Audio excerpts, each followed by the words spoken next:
नमस्कार अनि हार्दिक स्वागत छ दर्शकबिन कार्यक्रम प्रश्न समयमा म भूपाल विठल। गत पुसदेखि चर्चामा आएको इन्डो प्यासिफिकमा नेपालको भूमिकाको विषय फेरि एकपटक बल्झिएको छ। बल्झिनुको कारण यस्तो छ कि अमेरिकाले यही जेठ 18 मा सार्वजनिक गरेको इन्डो प्यासिफिक रिपोर्टमा नेपाल पनि एउटा सदस्य हो भन्ने सूचना सार्वजनिक भइसके पछाडि नेपालले त्यसलाई अस्वीकार गरेको छ, तर लिखित रूपमा त्यसलाई अस्वीकार गरिसकेको अवस्था छैन। कतिपयले चीनको BRI परियोजनालाई छल्नका लागि अमेरिकाले इन्डो प्यासिफिकलाई अघि सारेको र त्यसमा नेपाल फसे, चाइना र अमेरिकाको तारोमा नेपाल पर्न सक्ने, तानातानमा नेपाल पर्न सक्ने र यसले चाहिँ नेपालको राष्ट्रिय अखण्डतामाथि नै धावा बोल्ने टिप्पणीहरू भइरहेका छन्। र यसलाई आजैबाट प्रधानमन्त्रीको युरोप भ्रमण तिनै पश्चिमाहरूलाई रिजाउन र यसअगाडि कम्बोडिया, भियतनाम लगायतका देशमा भएको भ्रमण चाहिँ चाइनालाई रिझाएर ब्यालेन्स गर्न खोजेको देखिए पनि फेरि पनि सरकार चाहिँ पश्चिमाकै चङ्गुलमा फसेको टिप्पणी भइरहेका छन्। खासमा यो इन्डो प्यासिफिकको मामिला के हो? साँच्चै यसले BRI-लाई बाइपास गर्न खोजेको र नेपाललाई त्यसमा सहभागी हुन नदिन खोजेकै हो? आज हामी यसै सन्दर्भमा बहस गर्दैछौँ र यो बहसका लागि हामीसँग हुनुहुन्छ नेपाली सेनाका अवकाश प्राप्त रथी सहायक रथी पूर्व जर्नल डाक्टर प्रेमसिंह बस्नेत। यसैगरी हामीसँग हुनुहुन्छ नेपाल कम्युनिस्ट पार्टी नेकपाका नेता, मुगुबाट प्रतिनिधि सभाका लागि निर्वाचित अन्तर्राष्ट्रिय सम्बन्ध समितिका सदस्य मोहन बानिया र हामीसँग हुनुहुन्छ अन्तर्राष्ट्रिय मामिलाका जानकार डाक्टर KP शर्मा। स्वागत छ यहाँहरू तीनजनालाई। धन्यवाद। सुरुवात म डाक्टर प्रेमसिंह बस्नेतज्यू तपाईँबाट गरौँ। यो इन्डो प्यासिफिकमा हुन लागेको के हो डाक्टर साहब? नेपालका अधिकारीहरू भन्छन् हाम्रो सहभागिता होइन, अमेरिकाको लिखित रिपोर्टमै आउँछ नेपाल पनि त्यसको सदस्य राष्ट्र हो। यो हो के? हुन लागेको के हो?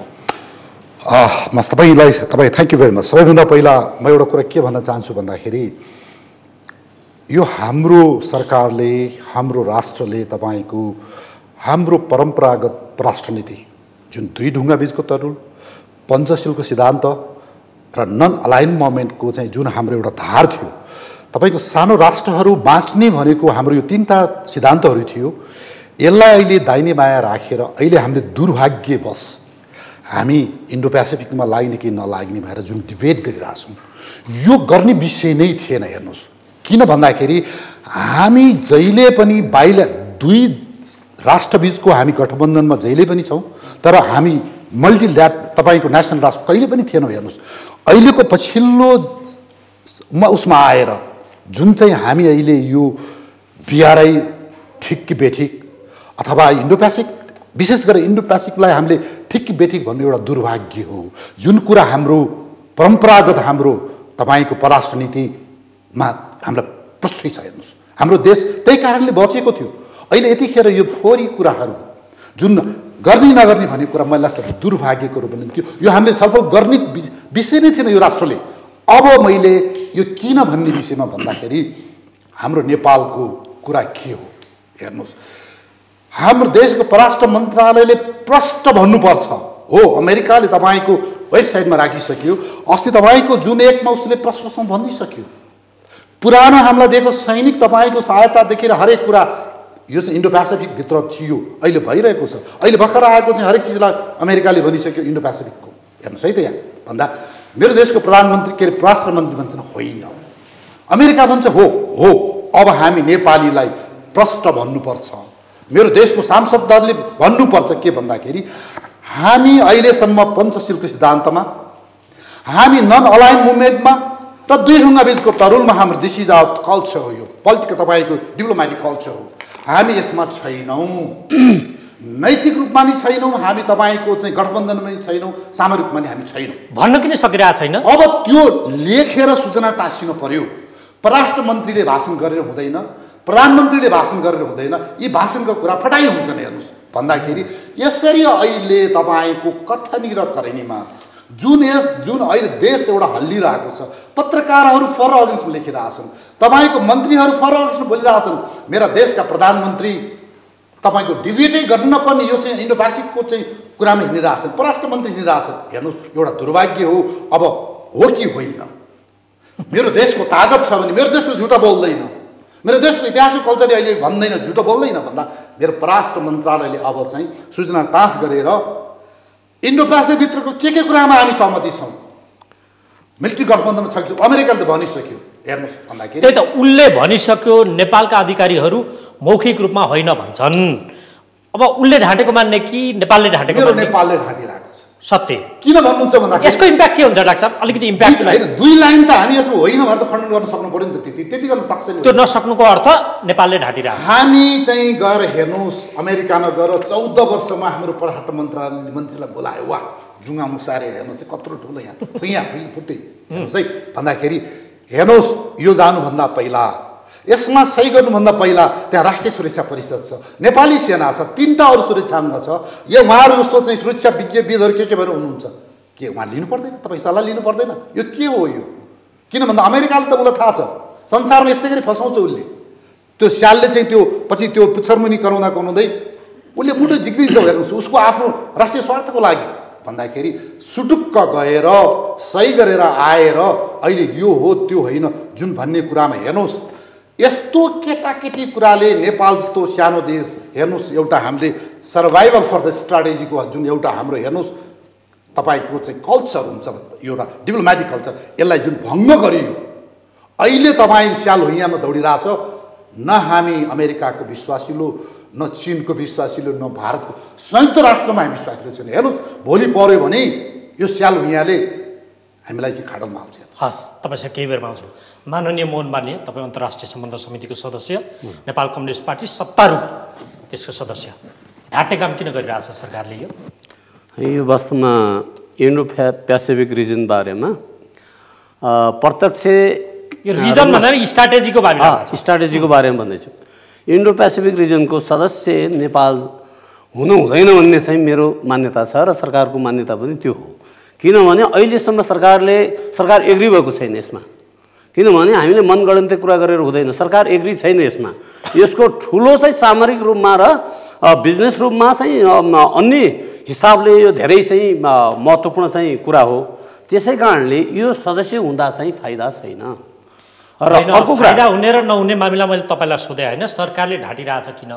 ढाँटेको छैन, अहिलेसम्म एग्री भएको छैन। भनिसक्नुभयो त? होइन, सरकार एग्री भएको छैन। सरकार यदि एग्री भएको थियो भने लिखित रूपमा चाहिँ सरकारले चाहिँ होइन भन्नु पर्थ्यो या हो भन्नु पर्थ्यो। छैन, अमेरिकनले त पटक पटक निकालिसक्यो, भनिसक्यो। अनि त्यो के हो त? उसले त ब्ल्याक एन्ड व्हाइट भनिसक्यो। मेरो देशले ब्ल्याकमेल गर्ने नागरिकलाई 2 लाइनको किन सूचना प्रकाशन हुँदैन? लेख्न त सक्थ्यो होला, सार्वजनिक गर्न किन सकिँदैन यो कुरा? अमेरिकाले त हिजो दिएको पनि इन्डो पेसिफिकको अन्तर्गत हो, आजको पनि अन्तर्गत उसले भनिसक्यो। यो त हामी स्ट्राटेजिक साझेदार भनिसक्यो। हेर्नुहोस्, मेरो देशले होइन किन भन, यति मात्रै भन्नुहोस्। लिखित रूपमा दिन सक्छ? होइन, यो के छ भने जसाबले पनि भन्नुभयो, हामी नन एलाइन्ड मुभमेन्टको एक्टिभ मेम्बर हो नेपाल। त्यसै कारणले यो मेम्बर हुँदाखेरि चाहिँ नेपाल मात्र साक्षी छैन। यसका धेरै चिनको चावेनलाईले त्यतिखेर चाहिँ यसको सक्रियता भूमिका खेल्नुभएको थियो, भारतको जवाहरलाल नेहरू, त्यसको युगोस्लाभियाको चाहिँ मार्शल टिटी, त्यसै इजिप्टका नासुर, इन्डोनेसियाका सुहार्तो, यति चाहिँ व्यक्तिहरूले चाहिँ यसको बारेमा चाहिँ तपाईँको नन एलाइन्ड मुभमेन्टको चाहिँ एक्टिभ सदस्य हुने। हामी न त चाहिँ लेफ्टिस्टतिर न त राइटिस्टतिर होइन, हाम्रो चाहिँ नीति फरक रहन सक्छ। यदि यसमा समाजवादीहरू पनि आउन सक्छन्, हाम्रो नीति फरक रहन सक्छ भन्ने एउटा कुरा यो। अर्को कुरा के, हामी पञ्चशीलको सिद्धान्तमा चाहिँ आबद्ध छौँ। त्यसै कुरा त्यति मात्र होइन, हामी चाहिँ UN चार्टरमा चाहिँ आबद्ध छौँ। र अर्को कुरा चाहिँ हामी अब यो सिद्धान्तलाई अवलम्बन गरेको नेपालले चाहिँ अब यसरी चाहिँ सदस्य भनेर चाहिँ बिना सोचबुझका साथ भनिरहन चाहिँ सक्दैन। त्यसै कारण सक्दैन मानियो, लिखित रूपमा होइन भन्न सक्छ होला नि खण्डन गर्न अमेरिकाको यो रिपोर्टलाई। किन सकेन प्रश्न मेरो यो गर्छ। अब सरकारले गर्छ, लिखित रूपमै गर्न सक्छ। अब अमेरिकाले हेर्नुहोस् त यहाँ कति मजाले उसले भनिदियो, 23 जेठ 2075मै भएको नेपाली सेनासँगको त्यो नेपाल अमेरिका स्थल सेना वार्ता समेत त्यो 2 दिनको कार्यशाला पनि इन्डो पेसिफिक रणनीति अन्तर्गत हो भनेर उसले भनिदिइसक्यो। यति मात्र होइन, हिजो अस्ति पोखरामा विपद व्यवस्थापनका नाममा सैन्य अभ्यास भयो अमेरिका र नेपाल बीच। त्यो पनि उसको इन्डो पेसिफिक अन्तर्गतका के कार्यक्रम हुन् त्यसमा पिस किपिङ अपरेसन छ, रक्षा सम्बन्धीको व्यवसायीकरण छ, स्थल फोर्सको क्षमता अभिवृद्धि छ, प्रकोप व्यवस्थापन र प्रति आतङ्कवाद भन्ने कार्यक्रम छन्। त्यो अन्तर्गतको एउटा प्रकोप व्यवस्थापन नामको अभ्यास भइसक्यो। उसले भन्दैछ त्यो इन्डो पेसिफिक स्ट्राटेजी अन्तर्गत नेपाल सहभागी नै भइसक्यो।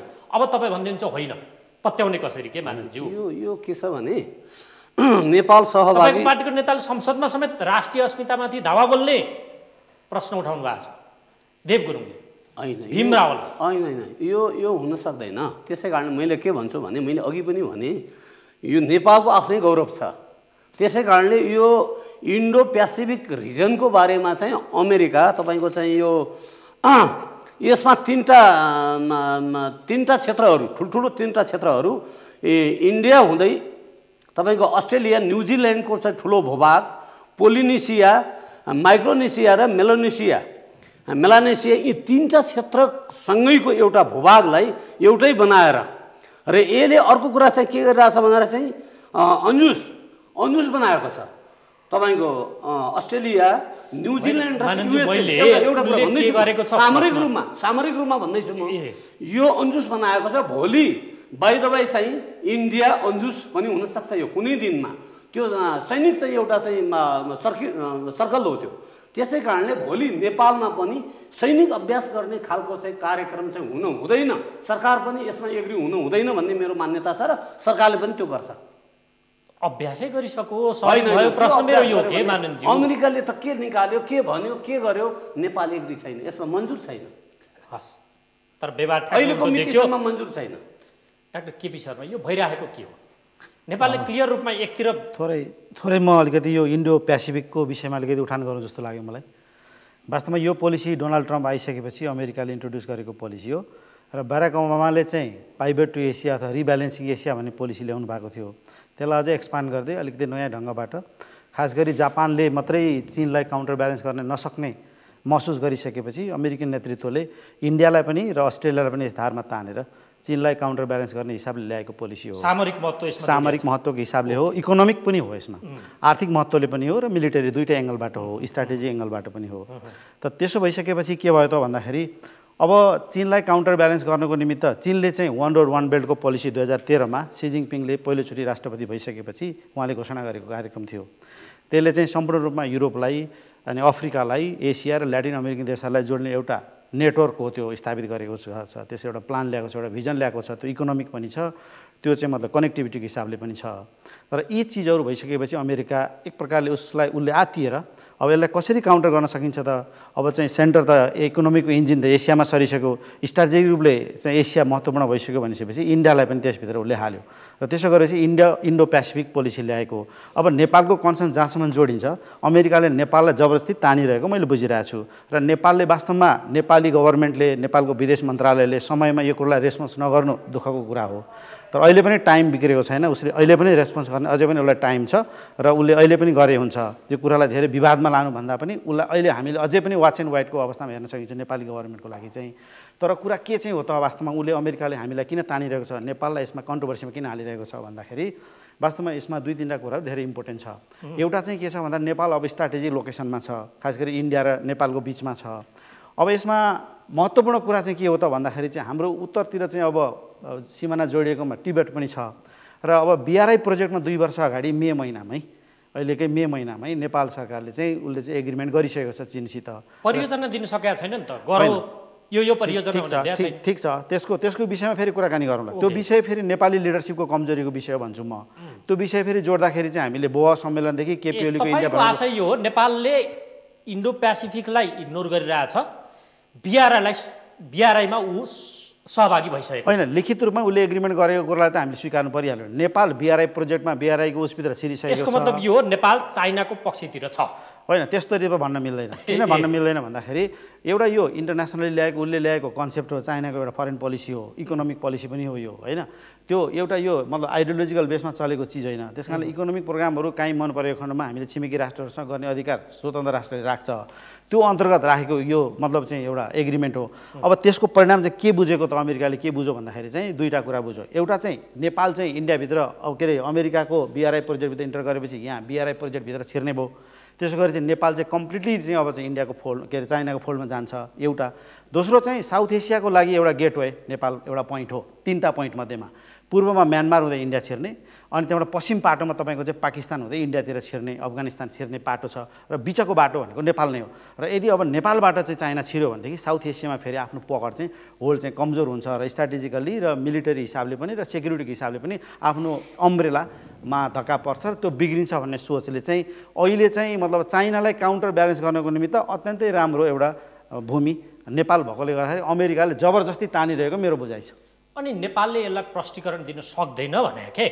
मैले तपाईँलाई अघि नै राखिसकेँ, नेपालले ढिलो गरिसकेको छ, यसमा मेरो पनि आपत्ति छ। तर परराष्ट्र मन्त्रालयले अहिले पनि टाइम गुज्रिसकेको अवस्था भने चाहिँ होइन, उसले अहिले पनि रेस्पोन्स गर्ने अवस्था छ। सायद सुझबुझको साथ नेपाल सरकारले गर्छ होला, आशा गरौँ। तर उसले त एउटा रिपोर्ट सार्वजनिक गर्यो, त्यो रिपोर्टमा 23 जेठ 2075 भएको नेपाल अमेरिका स्थलसेना वार्ता जुन पोखरामा भयो त्यो पनि 2 दिनको भएको थियो, त्यसलाई पनि उसले इन्डो पेसिफिक स्ट्राटेजी अन्तर्गत भन्यो। पोखरामा भएको विपद व्यवस्थापन सम्बन्धीको अभ्यासलाई पनि त्यो अन्तर्गत नै भन्यो। हुँदा उसले चाहिँ 30 करोड डलर जुन यो इन्डो पेसिफिक स्ट्राटेजी अन्तर्गतका कार्यक्रमका लागि भनेर छुट्याएको छ, त्यसमा नेपालमा गरिने खर्चको रकमलाई शुद्ध एक हिसाबले उसले सार्वजनिक गरिसकेको छ। 500 मिलियन गरिसक्यो। अनि उसले त्यो जबरजस्ती एकपक्षीय रूपले गर्यो भनेर मान्न सकिन्छ, किनकि लामो समय पछाडि, वर्षौँ पछाडि पहिलो पटक समकक्षीलाई उसले त उहीँ बोलाएर वार्तै गरेको हो, वार्ता लगत्तै विज्ञप्ति जारी गरेको हो, बोलेको पनि हो। त्यति मात्र, त्यस पछाडि इन्डो पेसिफिक रिजनसँग रिलेटेड अधिकारीहरू, कतिपय उपविदेश मन्त्रीहरू नेपालमा आएर बिआरएलाई समर्थन नगर्नुहोस् भनेर बारम्बार दबाब पनि दिएकै हो। अनि कुनै न कुनै कुरा त सशङ्कित त त्यहाँभित्र पक्कै होला नि। होइन, शङ्काको ठाउँ त हामीसँग प्रशस्त रहेको छ। नेपाल सरकारले यसलाई टाइममा रेस्पोन्स नगरेको कुराप्रति त हामीले यसमा साँच्चै राम्रैसँग शङ्का गर्न सकिन्छ। र अब अमेरिकनहरूले नेपालमा बिआरआई प्रोजेक्ट लागू नहोस्, र अझ अमेरिकनहरूले त यसलाई अहिले डेप ट्र्याप डिप्लोमेसी भनिरहेछ, 1 रोड 1 बेडको पोलिसीलाई त। त्यसले चाहिँ मतलब चाहिँ तपाईँहरूलाई चाहिँ मारमा पार्छ, त्यसले चाहिँ मतलब चाहिँ तपाईँहरूलाई चाहिँ झन् धेरै मतलब चाहिँ ऋणहरू लगाउँछ र यसबाट चाहिँ बेनिफिट हुँदैन, तपाईँहरू यसमा इन्टर नगर्नुहोस् भनेर उनीहरूले इन्डाइरेक्टली डाइरेक्टली डिप्लोमेटिकली प्रेसर दिएको कुरा त जायज हो। तर कुरा के रह्यो भने तपाईँले जहाँसम्म जुन प्रश्न सोधिरहनु भएको छ, फेरि पनि म के स्पष्ट गर्न चाहन्छु भने विदेश मन्त्रालयले यो कुरालाई रेस्पोन्स गर्न या नेपाल सरकारले रेस्पोन्स गर्न ढिलो गरिसकेको अवस्था छ। र यसले अहिले पनि सम्पूर्ण टाइम भने गुमाइसकेको अवस्था होइन। तर तपाईँ विश्वस्त हुनुहुन्छ इन्डो पेसिफिक स्ट्राटेजीमा नेपाल सहभागी छैन? त्यो त पक्का हो नि, किन भन्दाखेरि नेपाल सरकारले लिखित रूपमा उसले के भनिरहेछ, अमेरिकन गभर्मेन्टले र अमेरिकन विदेश मन्त्रीले नेपालको राजनीतिमा राख्छ तपाईँलाई देखिने गरी हुने कुरा सबै सत्य नभइदिएकाले तपाईँलाई मैले थोरै यसमा रोकेँ। विदेश मन्त्रीले, दुईटै विदेश मन्त्रीले, उपविदेश मन्त्रीले पटक अमेरिकाको विदेश मन्त्रीले के बोल्नु भएको छ भने तपाईँले लिखित एग्रिमेन्ट पनि गर्न पर्दैन, तपाईँले हाम्रो प्रोजेक्ट मात्रै स्वीकार दिनुहोस्, हाम्रो प्रोजेक्ट स्वीकारेको खण्डमा तपाईँहरूलाई मतलब चाहिँ हामी यति पैसा लगानी गर्छौँ, त्यसमा खास गरी इनर्जी विकासको लागि हामी लगानी गर्छौँ, इन्फ्रास्ट्रक्चर लागि गर्छौँ भने चाहिँ बिआरआई प्रोजेक्ट नल्याउनुहोस्, हामी अमेरिकन प्रोजेक्टहरू तपाईँहरूलाई दिन्छौँ र चाइनातिरको उसमा चाहिँ तपाईँहरू कटअप गर्नु भन्ने त प्रस्ताव प्रत्यक्ष रूपमा राखेको देखिन्छ। यसलाई नेपाल सरकारले समयमा मतलब एड्रेस नगर्नु दुःखको कुरा त पक्का हो। जर साहब, सहभागी होइन रहेछ नेपाल, यस्तो हुन्छ हेर्नुहोस्। अब अथवा यसरी तपाईँ पूर्व जर्नल पनि नेपाली सेनाको नेपालको संस्थापन पक्ष चाहिँ अल्टिमेटली गएर नेपाली सेना र अदालततिर देखाइन्छ। अब तिनीहरूलाई पनि अन्तर्राष्ट्रिय शक्तिले चलाउँछ, अझ मूल संस्थापन त अन्तर्राष्ट्रिय शक्ति पनि भन्छन् बाहिरी ताकतलाई। नेपालभित्रै चाहिँ नेपाली सेना, अदालत नै। नेपाली सेनाले नेपालको हितमा छैन, हामीले यसरी सैन्य अभ्यास बढाउनु अथवा सैन्य साझेदारी बढाउनु हाम्रो हितका लागि छैन, उसले त सरकारलाई दबाब दिन सक्छ होला नि। त्यो पनि त्यसले गरेन। त्यसो भए तपाईँको एकदम यो जिज्ञासा एकदम सही छ। मैले विभिन्न टेलिभिजनहरू र पत्रिकामा लेखिरहेको छु कुराहरू हेर्नुहोस्। मैले सेनालाई मात्रै भन्दिनँ, सुरक्षा अङ्ग भन्नाले हाम्रो 4 अङ्गहरू छन् जुन बढीहरू अहिले राष्ट्रिय सुरक्षा परिषदमा छन्, तिनीहरू ती सबैको भाग हुन्छ, अंश हुन्छ। अमेरिकाको डोनाल्ड ट्रम्पलाई त्यहाँको सुरक्षा अङ्गहरूले समाउँछ। हेर्नुहोस्, विदेशमा गएर के बोल्ने, के एग्रिमेन्ट गर्ने, के बोल्ने नबोल्ने त्यो सेन्सर गरेको हुन्छ। आफ्नो त्यहाँ पाटोहरू हुन्छ। हेर्नुहोस्, पाकिस्तान, इन्डिया, संसारको हरेक उसमा यो मेरो सुरक्षा अङ्गको संस्थाहरूले खोज्ने अधिकार हो। यो जागिर मात्रै खाएर तपाईँको सलाम मात्रै गरेर त्यो माइक गुड बाई मात्रै सुन्नुहोस् है, नेपाली सेना त्यति निर्गतिलो भइसक्यो जसले मैले खोज्दैन। सेनालाई मात्रै भन्दिनँ, म तपाईँलाई सेनाको कुरा होइन सुन्दैछु। सुन्नुहोस्, यो सुरक्षा अङ्ग जो राष्ट्रिय सुरक्षा परिषद भन्छु म एक रूपमा, त्यसमध्येको मेन रोल खेल्ने नेपाली सेनाको। यिनीहरू मौन बस्नु राष्ट्रिय सुरक्षाको लागि ठुलो खतरा रहेको छ। यसमा चेक एन्ड ब्यालेन्स गर्नै पर्छ। हेर्नुहोस्, तपाईँको अहिले इन्डो पेसिफिकको कुरामा त्यो परराष्ट्र मन्त्री गएर बोल्ने बेलामा परराष्ट्र मन्त्रीले भन्न सक्नु पर्यो, सुरक्षा परिषदको संलग्न सबै सुरक्षा अङ्गहरूसँग मैले सल्लाह गरेर सही गरेर आएको हुँ, भेटेको हुँ, डिक्लेयर गरेका हुँ। मेरो परराष्ट्र मन्त्रालयले, म फेरि पनि भन्छु, 2 लाइन किन उनीहरूले निकाल्दैन सूचना? होइन भन्दैनन् किन? जबसम्म होइन भन्दैनन् भने कि व्यक्तिगत फाइदा लिएको छ कि पार्टीले फाइदा लिएको छ कि होइन भनेदेखि लुकेर केही सही गरेर आएको छ। तपाईँको त्यहाँ त थुप्रै रुमहरू हुन्छ नि त शङ्का गर्ने ठाउँ भन्दाखेरि। अब यो चिजहरूमा जुन यो 63 पछि नेपालका सम्पूर्ण कर्मचारी लगायत राष्ट्रिय सुरक्षा परिषदमा प्रतिनिधित्व गर्ने अङ्गहरू यिनीहरू निष्क्रिय भएकै हुन्। हेर्नुहोस्, देशमा इन्डो पेसिफिक मात्रै होइन, देश टुक्राउँछु भन्दा, सीमा मिचिँदाखेरि, रातारात वारकी नागरिकता बेच्दाखेरि, यो त अल्टिमेटली तपाईँको देशको हमला हो नि त। यो त अहिलेको जमानामा सेकेन्ड वर्ल्ड वार जस्तो बन्दुकी लिएर आउँदैन नि त। ब्यालेटले पनि तपाईँको सिक्किम गयो, क्रिमिया गयो, यो चिजहरू ब्यालेटले भोलि नागरिकता बाँड्ने भनेको त्यो ब्यालेटबाट तपाईँको हालेर देश टुक्राउनु होइन र? सीमा मिचिरहेको होइन र?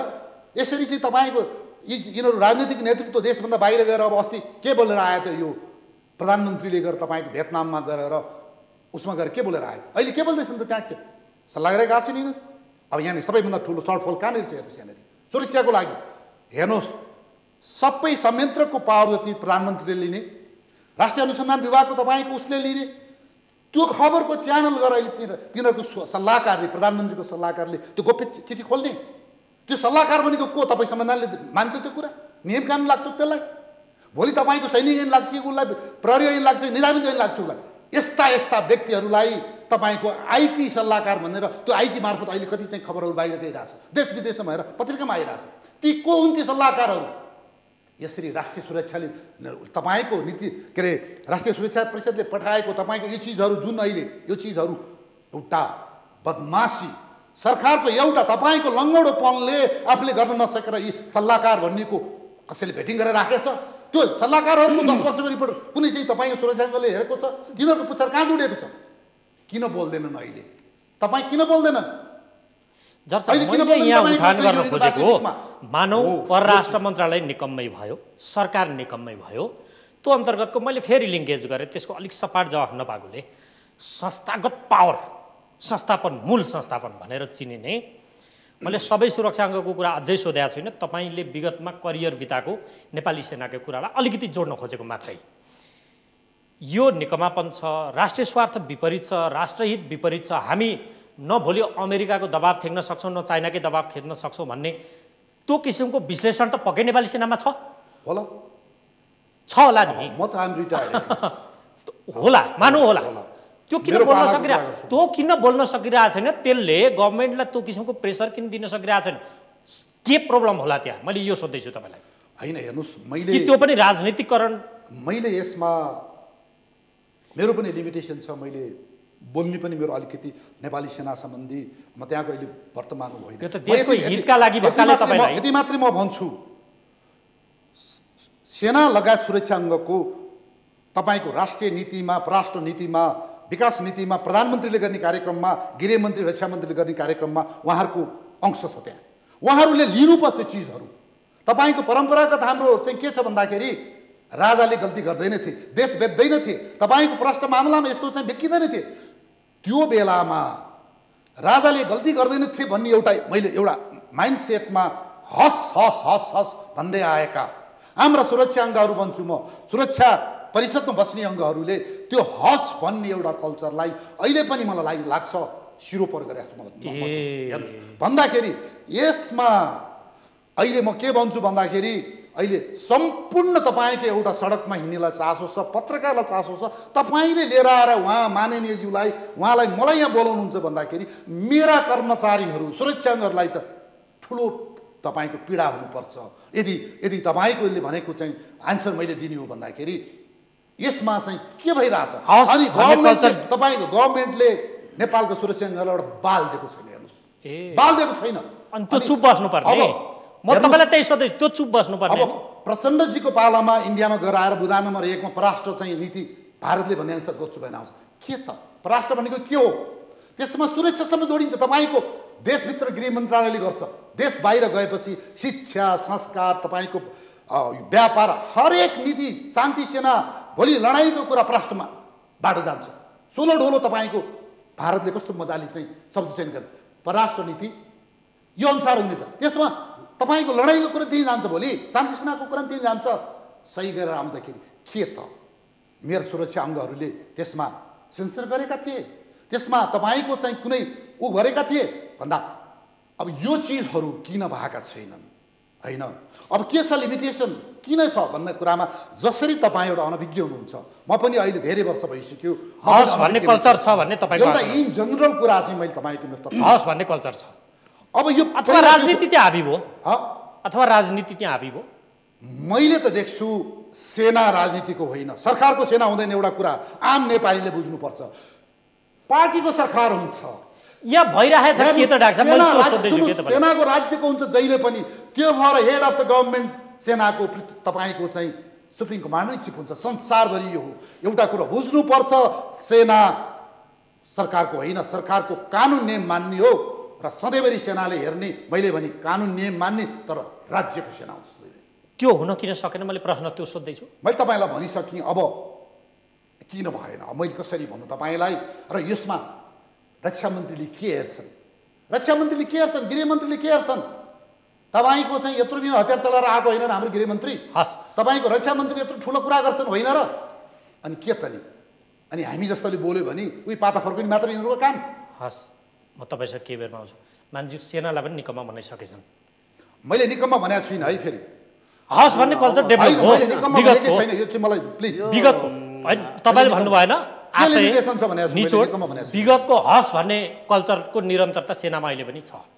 मैले सुरक्षा होइन, विगतको दिनमा के भयो, कसो भयो, कुन सरकारको बेलामा के एग्रिमेन्ट भयो, अन्तर्राष्ट्रिय सन्धि सम्झौता भयो, त्यो कुरा म जान्न चाहन्न। उहाँहरू जस्तो विज्ञ यो भन्दै हुनुहुन्छ कुनै पनि देशको पक्षमा नेपाल लाग्ने हो भने त्यसले देशको हविगत बन्छ। म आउँदैछु त्यसमा। हिजो के भयो म त्योतर्फ जान चाहन्न। आज के भइरहेछ बताउनुहोस् न त। राष्ट्रिय अहिलेको सरकार, यो सरकारले राष्ट्रियताको बारेमा, राष्ट्रिय अखण्डताको बारेमा कुनै पनि चाहिँ कुरामा चाहिँ कुनै पनि देशसँग चाहिँ तपाईँको चाहिँ सम्झौता हुन सक्दैन, कम्प्रोमाइज हुन सक्दैन। त्यसै कारणले अहिले हामीले बुझेका छौँ राष्ट्रियता के हो। हामी सदियौँदेखि यो मुलुकलाई चाहिँ राष्ट्रिय अखण्डता, राष्ट्रिय चाहिँ एउटा स्वाधीनतामा चाहिँ एउटा बचेको, एउटा गौरव बोकेको यो मुलुक अहिले चाहिँ हामी कसैको चाहिँ चङ्गुलमा फस्ने, चीनको र चाहिँ तपाईँको भारतको चङ्गुलमा, अमेरिकाको चङ्गुलमा त्यो पस्ने होइन। त्यो अहिले पनि हाम्रो नीति चाहिँ प्रष्ट छ। अघि पनि भनिसक्यौँ पञ्चशीलको सिद्धान्त छ। त्यतिखेर पनि चाहिँ एउटा कारण छ, अमेरिकाको एउटा स्वार्थ छ। एउटा स्वार्थ के होला भने अघि डाक्टर साहबले भने जस्तै नेपाल एउटा ट्रान्जिट पोइन्ट बनाउने, नेपाल एउटा चाहिँ सेल्टर पोइन्ट बनाउने, नेपालको बाटो हुँदै चाहिँ चाइनासँग चाहिँ तपाईँको गतिविधिहरू, नकारात्मक गतिविधिहरू बढाउने, त्यस्तो खालको चाहिँ हुनसक्छ। एउटा अर्को महत्त्वपूर्ण कुरा छ, साउथ चाइना सी भन्ने छ।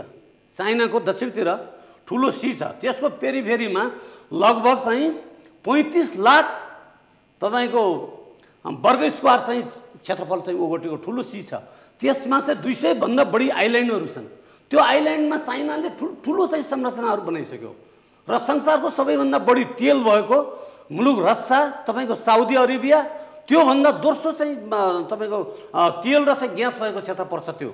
त्यसैलाई पनि त्यसको पेरिफेरीमा के छन्, Taiwan, Vietnam, Indonesia, Malaysia, Philippines र ब्रुनाई भन्ने चाहिँ देशहरू अझै लगायतका देशहरू पर्छन्। त्यसलाई चाहिँ एउटा चाहिँ टार्गेट गरेर त्यसको रणनीति हुनसक्छ अमेरिकाको, त्यसलाई पनि टार्गेट गर्ने र चाहिँ अहिले भारत चाहिँ पनि चाहिँ दोधारेमा चुप बसिराखेको अवस्था छ। इन्डो पेसिफिकमा भारतले पनि बोलिराखेको अवस्था छैन। त्यसै कारणले अत्यन्तै रणनीतिक हिसाबमा, एउटा सामरिक हिसाबमा यो महत्त्वपूर्ण छ।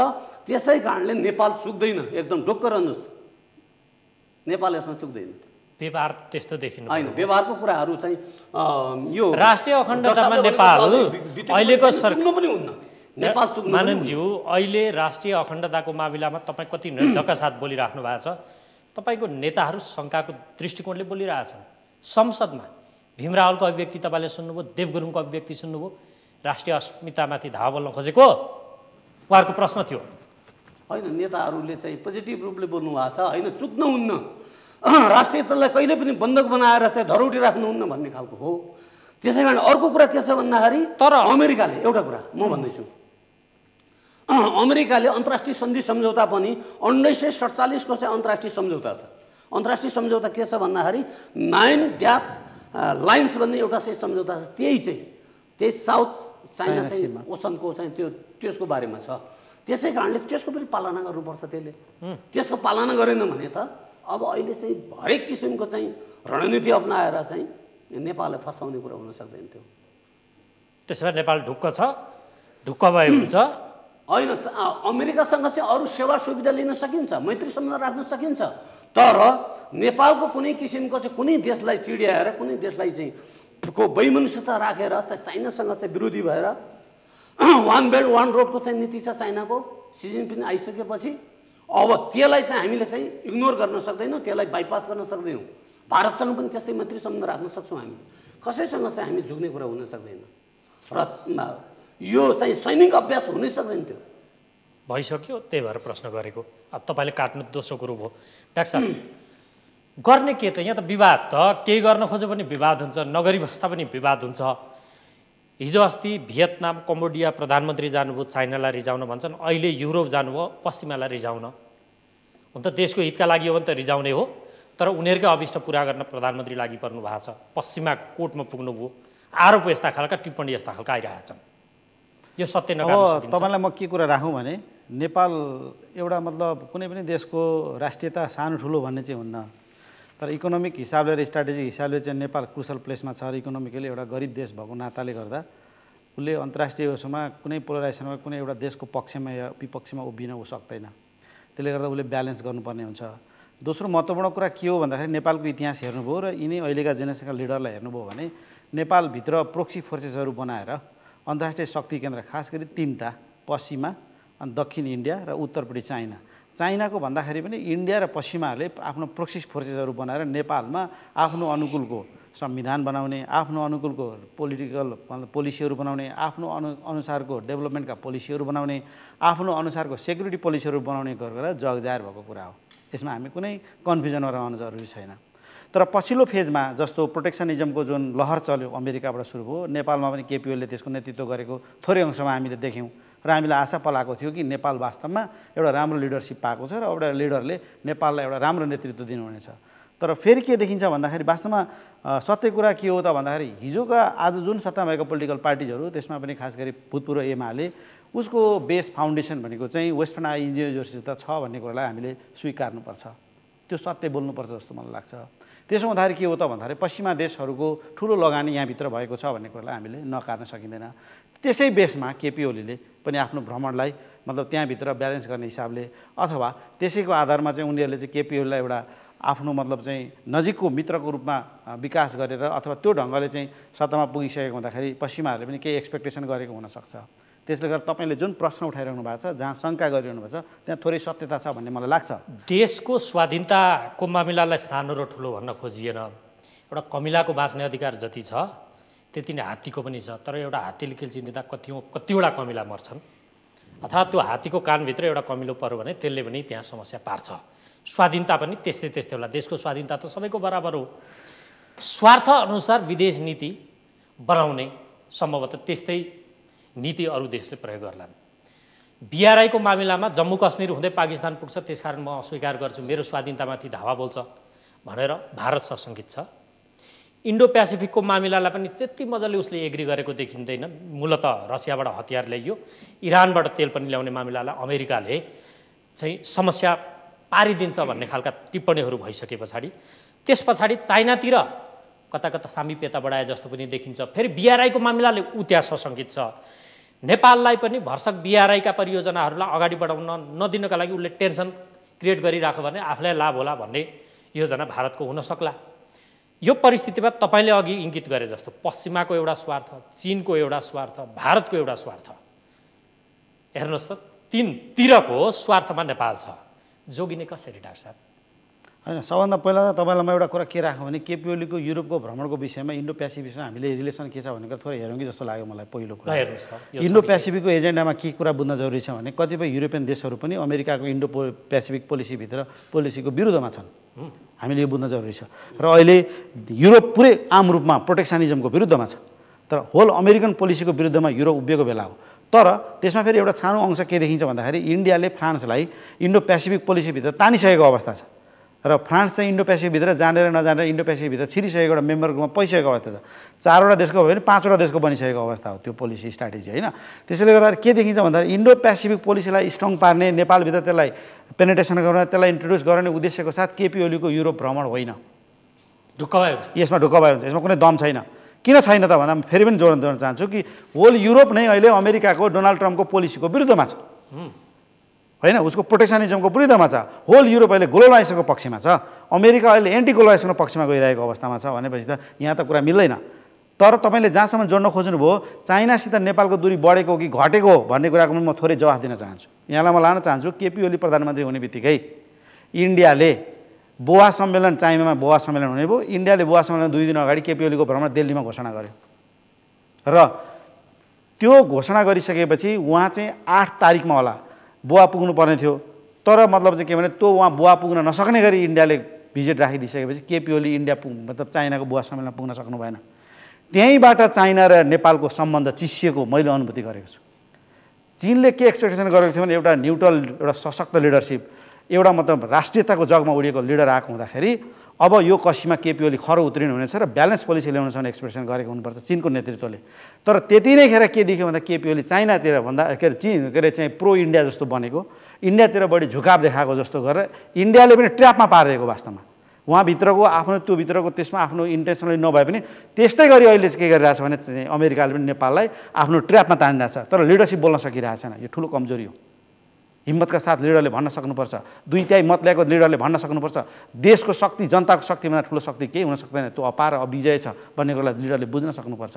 र यति साह्रो नियम सरो भएर सरकार बस्न हुँदैन भन्ने कुरामा त व्यवहारमा पश्चिमाको कोर्टतिर पुगे जस्तो देखिन्छ त्यसलाई होइन। यो त कस्तो देखिन्छ अहिले भन्दाखेरि वास्तवमा मतलब चाहिँ चाइनातिरबाट पनि दूरी बढेको, चाइना र नेपालको दूरी बढेको, त्यसैले गर्दा BRI प्रोजेक्टहरू एग्रेसिभली, जस्तै तपाईँलाई म के जानकारी गराउँ भने सी जिङपिङ मतलब चाहिँ राष्ट्रपति हुँदाखेरि लास्टतिर सी जिङपिङ नेपाल आउने ठुलो इच्छा देखाएको व्यक्ति हुनुहुन्छ मैले मेरो अध्ययनबाट। र सी जिङपिङ अहिलेसम्म किन आउनु भएन? जबकि 2/3 सरकार केपी ओली बनिसकेपछि पनि किन आउनु भएन? प्रश्न छ नि।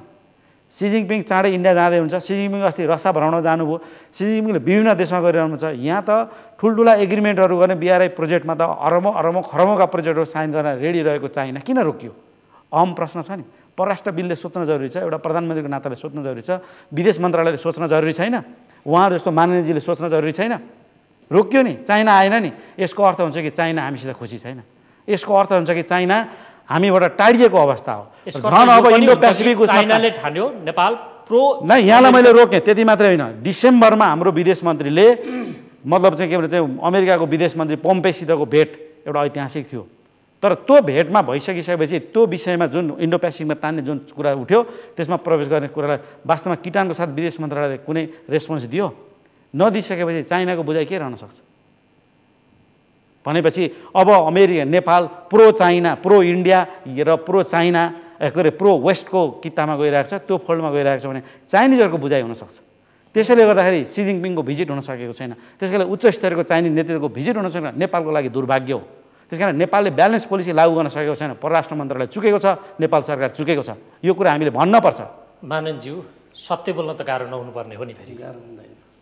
अनि यस्ता तथ्यहरूलाई किन नजरअन्दाज गरिदिनुहुन्छ?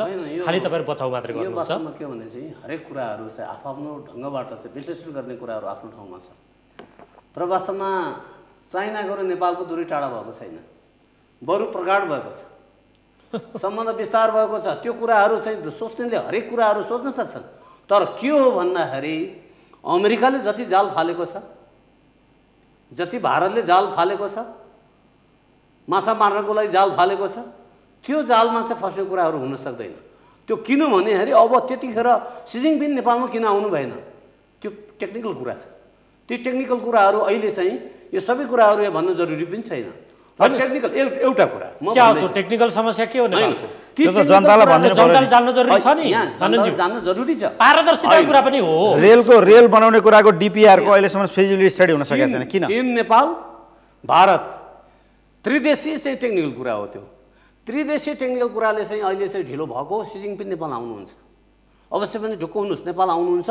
नेपालसँगको चाहिँ हाम्रो चाहिँ सम्बन्ध, हाम्रो चाहिँ चीनसँगको सम्बन्ध, हाम्रो चीनसँगको चीन वान बेल्ट वान रोडको चाहिँ नीति चाहिँ हामीले चाहिँ अवलम्बन गर्छौँ, हामी त्यो स्वीकारेका छौँ।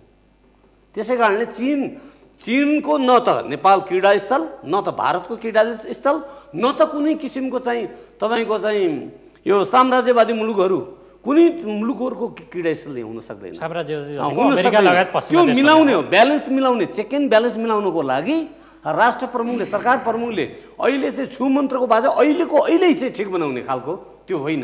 त्यो चाहिँ के छ भन्दाखेरि यो मैत्री सम्बन्धहरू, कूटनीतिक सम्बन्धहरू विस्तार गर्दा त्यसले ब्यालेन्स मिलाउँदा त्यो विभिन्न चाहिँ कोणबाट ब्यालेन्स मिलाउनु पर्ने हुन्छ। त्यसै कारणले चाहिँ केही अविलम्ब हुन गएको हुनसक्छ। त्यसै कारण हामीले चाहिँ सोचे जस्तो त्यो कुरा होइन। डाक्टर साहब, कुरा सुन्दा त उहाँको कुरा सुन्यो भने चीन त नेपालसँग चिडिराखेको छ अथवा दूरी बढेको छ। नेपाल सरकार पश्चिमाहरूको कोर्टतिर गए जस्तो अनुभूति हुँदो रहेछ। मानवज्यू भन्नुहुन्छ त्यो छैन, सत्य के हो? के देख्नुहुन्छ तपाईँ? म केपीजीलाई सपोर्ट गर्छु। यो के छ भन्नुहुन्छ भन्दाखेरि यो सरकारको कथनी र करनी के हेर्नुहोस्, मैले भने किन हामी त असंलग्न सिद्धान्त हामीले छोड्यौँ, मुखले मात्रै भनेका छौँ होइन।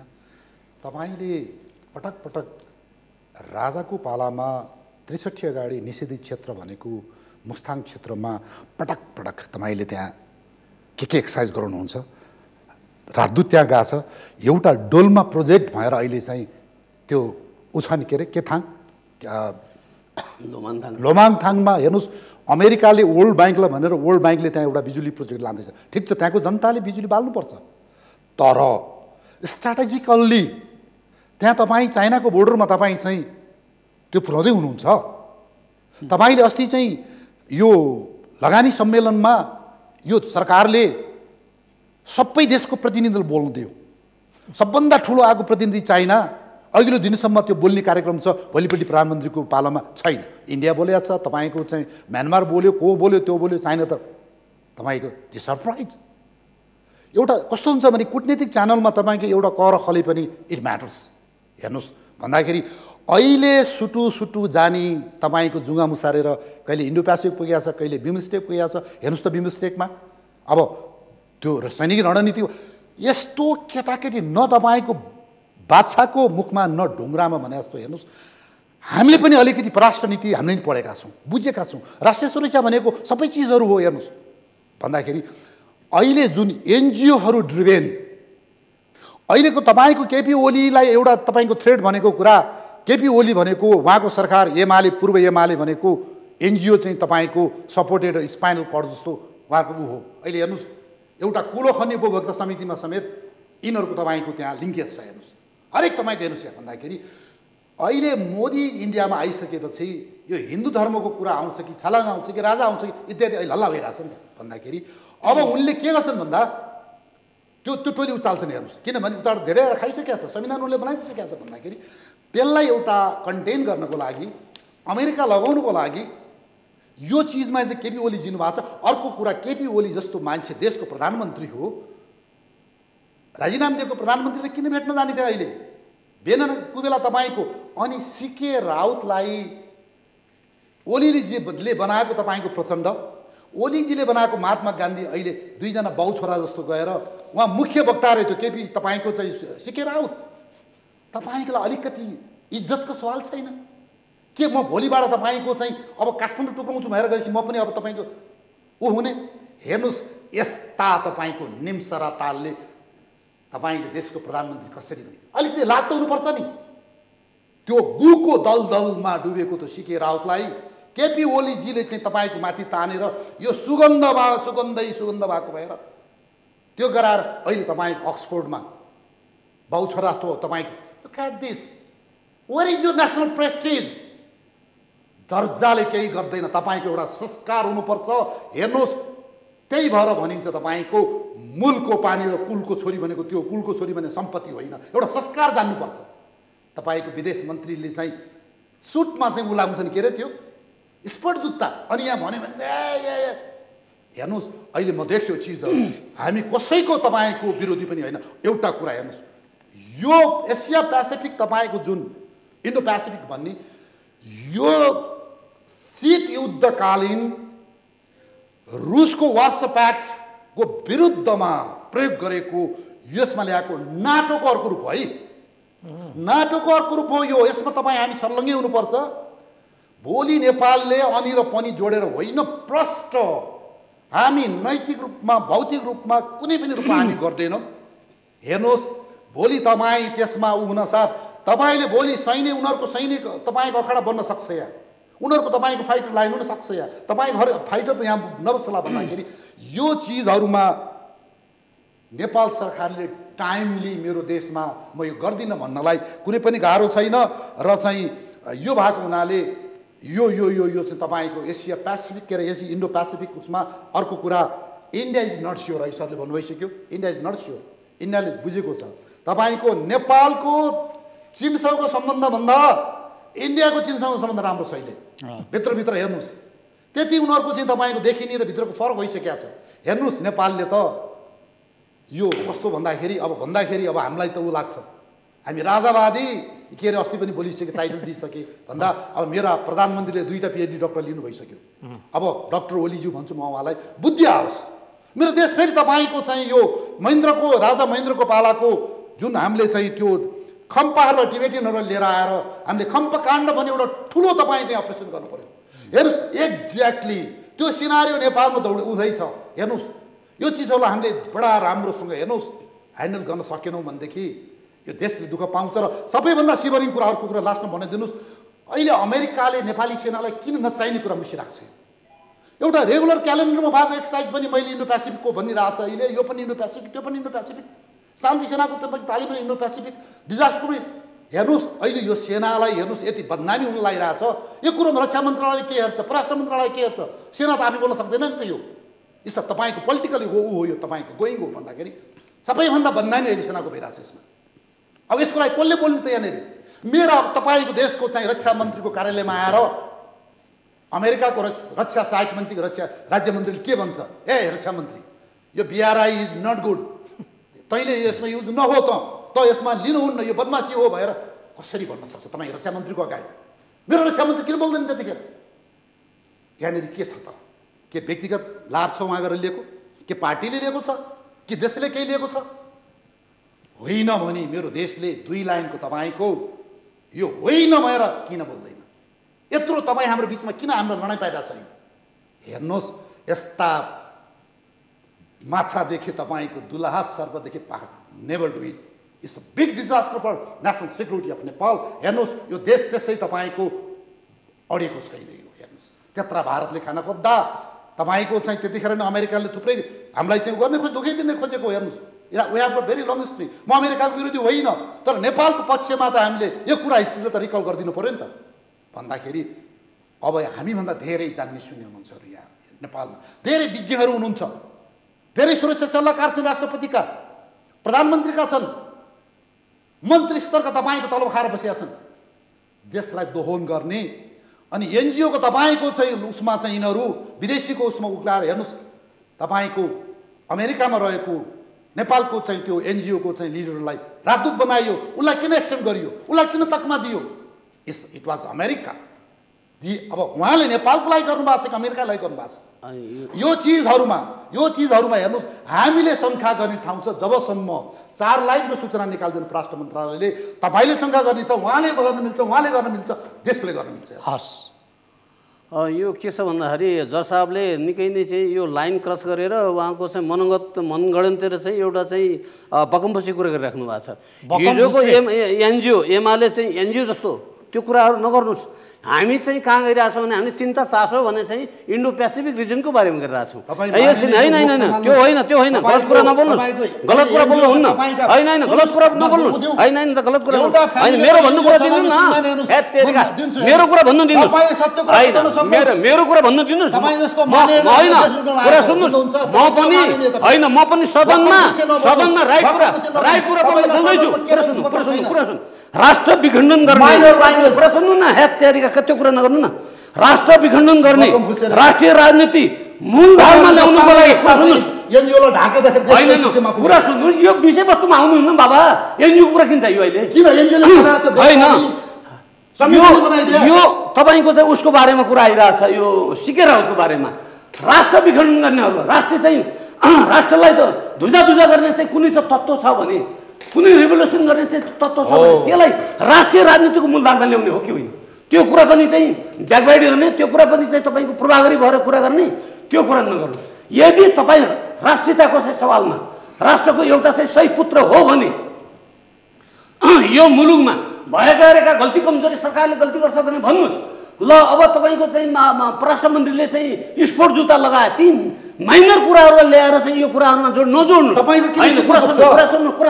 होइन कसले धोती लाउला टोपी लाउला अनि त्यो कुरा तपाईँले किन चाहियो? अहिलेसम्मको इतिहासमा अमेरिकामा युएसएमा गएर तपाईँको संयुक्त राज्य अमेरिकामा गएर राष्ट्रको बारेमा, राष्ट्रिय एउटा डेभलपमेन्टको बारेमा प्रष्ट भिजन, अन्तर्राष्ट्रिय सम्बन्धको बारेमा प्रष्ट भिजन राख्ने परराष्ट्र मन्त्री भनेको चाहिँ प्रदीप ग्यावाली हुनुहुन्छ। अहिले तपाईँले राम्ररी बुझ्नुहोस्, हेर्नुहोस्, त्यसको चाहिँ दिएको चाहिँ तपाईँको लेक्चर हेर्नुहोस्, हो यो कुराहरू बुझ्नुपर्छ। तपाईँ कतिको बुझिराख्नु भएको छ? हाम्रो प्रधानमन्त्री केपी शर्मा ओली चाइना जानुभयो, चाइनामा कहाँ कुरा चुक्नुभयो, इन्डोनेसिया गएर कहाँ कुरा चुक्नुभयो, यो कुरा बुझ्नुहोस्। चुक्नु भयो कि भएन यो, तर वास्तवमा चाहिँ के छ भन्दाखेरि मनगढन्ती कुराहरूले कसैले पनि विश्वास गर्ने, यो अहिले चाहिँ विश्वभरि तपाईँको चाहिँ सञ्चार मिडिया क्षेत्रमा चाहिँ तपाईँको सम्पूर्ण उहाँले भनेको त मनगढन्ती नै भयो, सत्य के हो? सत्य कुरा के हो भने छोटोमा नेपाल तपाईँको चाहिँ इन्डो पेसिफिक रिजनको सदस्य हुन हुँदैन। यदि अमेरिकाबाट चाहिँ तपाईँको मैत्री सम्बन्ध राख्न सक्छ, अमेरिकाले दिएको सहयोगमा कुनै किसिमको सहयोगमा चाहिँ एक आपसमा चाहिँ तपाईँको हातेमालो गर्न सक्छ। तर अब सैनिक चाहिँ उसको कुरा छ, सैनिक ट्रेनिङको कुरा छ, आर्मी ट्रेनिङको कुराहरू पनि यो हुन सक्दैन। त्यसै कारणले सरकार चुक्दैन, ढुक्क रहनुहोस्। यो मैले भने सरकार चुक्दैन, कसैले कुरा गरेर तातो पानीले घर जल्दैन, रिसले मान्छे मर्दैन, यसरी भन्नु। हस् डाक्टर केपी शर्मा, तपाईँसँग आएर म कार्यक्रम टुङ्ग्याउँछु। यो लमानौ उसले त आह्वान गरेछ, नेपाललाई विवादमा पार्न खोजिरहेको छ। त्यहाँ सेनाको जति पनि कार्यक्रम छ त्यसलाई पनि इन्डो पेसिफिक भनिरहेछ उसले। परराष्ट्र मन्त्रालय, रक्षा मन्त्रालय बोलिरहेको छैन, सरकारका अधिकारीहरू ओरल्ली बोलिरहेछन्, रिटर्नली त्यसलाई अहिलेसम्म काटेको पाइन्न। त्यति ठुलो महाशक्तिको प्रस्तावलाई नेपालले अस्वीकार गरिहाल्यो भने त्यसले पार्ने प्रभावहरूको आकलन हामी गर्न सक्छौँ? फेरि पहिलो कुरा त के बुझौँ भन्दाखेरि अहिले साउथ एसिया भन्नुहोस् या साउथ इस्ट एसिया भन्नुहोस्, होइन अहिले मैले तपाईँलाई इङ्गित गर्न खोजेको संसारको महाशक्ति त ऊ हो अहिले, होइन मैले नेपालकै कुरा गर्दैछु। होइन, संसारको महाशक्तिले प्रस्ताव गरेको कुरालाई नेपालले अस्वीकार गर्दा त्यसले पार्ने रणनीतिक असर कालान्तरमा निम्तिने, त्यसबाट नेपाल अस्वीकार नगर्दा पनि पार्ने असर छ, स्वीकार गर्दा पनि पार्ने असर छ। हो, अब जोगिने कसरी त? त्यसैले गर्दाखेरि नेपालले त ब्यालेन्स पोलिसी नै लिनुपर्छ, होइन? हामीले चाहिँ यसो त्रिपक्षीय भनौँ न, अब त्रिकोणात्मक भयो नि त हाम्रो त, अब वेस्ट एउटा भयो, साउथ एउटा भयो, नर्थ एउटा भयो भने चाहिँ त्रिकोणात्मक रूपमा हामीले चाहिँ ब्यालेन्स पोलिसी लिनुपर्छ र तिनटै फोर्सलाई हामीले ब्यालेन्स गर्नै पर्छ। हजुर, यो हामीले गर्नै पर्छ। सायद परराष्ट्र मन्त्रालयले वर्कआउट गर्ने के त 1 2 3 त्यसको लागि होइन, त्यसको लागि पहिलो कुरा त हामीले जस्तो चाहिँ नन अलाइन मुभमेन्टको कुरा होइन, हामी सहभागी छैनौँ भन्दा अमेरिका त रिसाउने भयो, होइन? भन्नुपर्छ। इन्डो पेसिफिक इस्युमा उसले साइन नगरिसकेको हुँदा, जस्तो बिआरआईमा साइन गरेको कुरा हो, सत्य कुरा हो, होइन? परिबन्ध यो पर्यो, ल नेपालले अस्वीकार गर्दा त ऊ रिसाउने भयो नि, सुरु त भयो, रिसाउँछ भने पनि भन्नुपर्छ। आफ्नो नेपाल गभर्नमेन्टले भन्नुभयो, किन यो त सोभरेनिटीको असीमितताको प्रश्न हो, यो त राष्ट्रियताको प्रश्न हो, बाध्यता छ, यो त भन्नुपर्छ, होइन? भन्नुपर्छ। भनेन भनेदेखि त यो त ठुलो समस्या पर्छ, एउटा डिप्लोमेटिकली पोलिटिकली ठुलो समस्या पर्छ, नेपाल सरकार समस्यामा पर्छ। भोलि यही इस्युले गर्दाखेरि नेकपाको भोलि पोलिटिकल भविष्य पनि मतलब जोडिएको छ, आउने चुनावलाई पनि असर पार्न सक्छ। हस्, समय सक्यो। माननज्यू, अन्त्यमा नेपालले लिखित रूपमा यो बारे प्रश्नाउँछ, त्यसका लागि भूमिका खेल्नुहुन्छ छोटोमा? यसको बारेमा हामी भूमिका खेल्छौँ। म अन्तर्राष्ट्रिय सम्बन्ध समितिको सदस्य पनि हुँ। अन्तर्राष्ट्रिय सम्बन्ध समितिमा यसको छलफल आएको छैन। छलफल आयो भने दृढतापूर्वक आयो भने कि चलाउने आफै? चलाउने हस्, चलाउँछु। यसको बारेमा हामीले धेरै कुराहरू ल्याइरहेछौँ। तपाईँको चाहिँ हस् माननज्यू, तपाईँको प्रतिबद्धताका लागि धन्यवाद। र आदरणीय दर्शकहरू, आजको कार्यक्रमको निर्धारित समय सकिएको छ। नेपाल, अमेरिका र चीनको अनि अर्को तर्क यो बहसबाट यो पनि आएको छ कि भारत तीनतिरको घेराबन्दीमा तानातानमा परिरहँदा सन्तुलित कूटनीति कसरी अवलम्बन गर्ने, यसमा पनि मूलतः अहिले इन्डो प्यासिफिक रणनीतिका मामिलामा आइरहेको विवाद के हो भन्ने सन्दर्भमा आज हामीले बहस गऱ्यौँ। यो बहसमा सहभागी भइदिनु भएकोमा नेपाली सेनाका पूर्व जनरल डाक्टर प्रेमसिंह बस्नेत, यसै गरी अन्तर्राष्ट्रिय सम्बन्ध समितिका सदस्य सांसद मोहन बानिया र अन्तर्राष्ट्रिय मामिलाका जानकार डाक्टर केपी शर्मा, यहाँहरू तीनैजनालाई पुनः एकपटक धेरै धेरै धन्यवाद। अर्को अङ्कमा अर्को विषयवस्तुका साथ तपाईँ हाम्रो भेट हुने नै छ। हामीलाई आजलाई बिदा दिनुहोस्। नमस्कार।